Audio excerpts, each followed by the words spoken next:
Well, Moni, effectively what it means is that Russia will now, in its eyes, view these regions as Russian land. As you said, there are 4 regions: Donetsk, Luhansk, Kherson and Zaporizhzhia, 2 in the east and 2 in the south of Ukraine, and they make up about 15% of the total landmass of Ukraine, so not an insignificant amount of territory.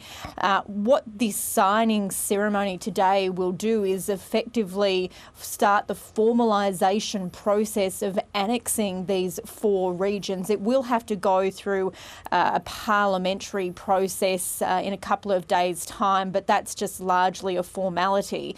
So this is the real grinding point today of the president declaring that these 4 regions will officially be annexed by Russia.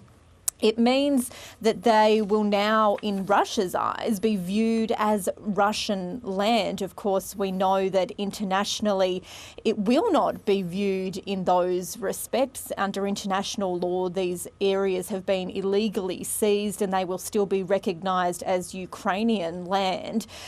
In the ceremony today, what we're expecting to see is a speech by the President, Vladimir Putin, followed by later this evening a concert. We have heard reports that people there are actually being paid to go and attend this concert as a sort of celebration of this seizure of the land by Russia.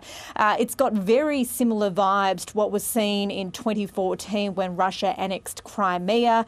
We are expecting to have the President Vladimir Putin hop up quite quickly to make this official speech and sign these documents officially annexing these 4 regions. And we are seeing live pictures there in Kremlin Hall of these officials still awaiting President Vladimir Putin's arrival. So, Allyson, a Russian missile strike has since struck Zaporizhzhia earlier this evening, killing at least 23 people. What message does that send? Well, Zaporizhzhia is one of these 4 regions that will be annexed quite shortly by Russia.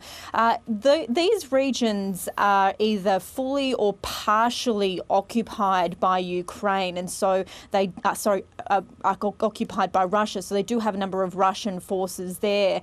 And the attack today in Zaporizhzhia, I guess, really signifies why the UN has said that this annexation will be a dangerous escalation in the war. And I'll explain that a little bit because in this past week, Vladimir Putin has said that he will take whatever means necessary, including possibly nuclear intervention, to protect and defend Russian land, or what he considers to be Russian land.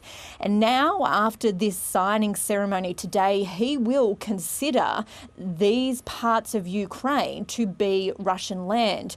We already know from the Ukrainian President, Vladimir Zelensky, that he will be launching counter-offensives to try and claw back this territory.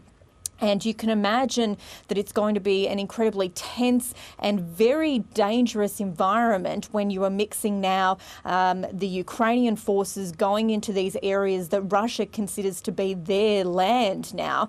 It really harks to why the UN has said that this will be such a dangerous escalation. And of course, it's the people there on the ground who are going to suffer. Now, this ceremony follows referendums that were held in these territories earlier this week.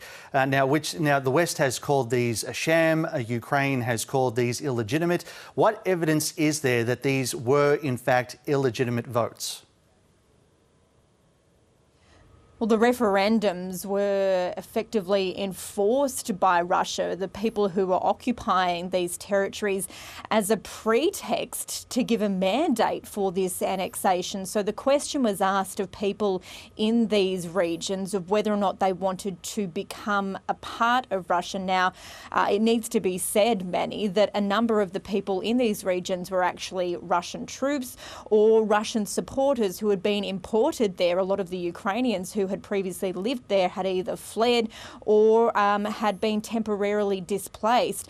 We had even seen reports that of the people, the Ukrainians who were living there, some were being door-knocked by Russian troops and physically taken, some allegedly at gunpoint, to these voting booths to vote yes for this so-called referendum. And that's why the West has called this referendum a sham. They say it's been Russian enforced, and unsurprisingly there was an overwhelming yes result, which is why Vladimir Putin is using this now as a mandate for the annexation that we'll see in just a few minutes' time.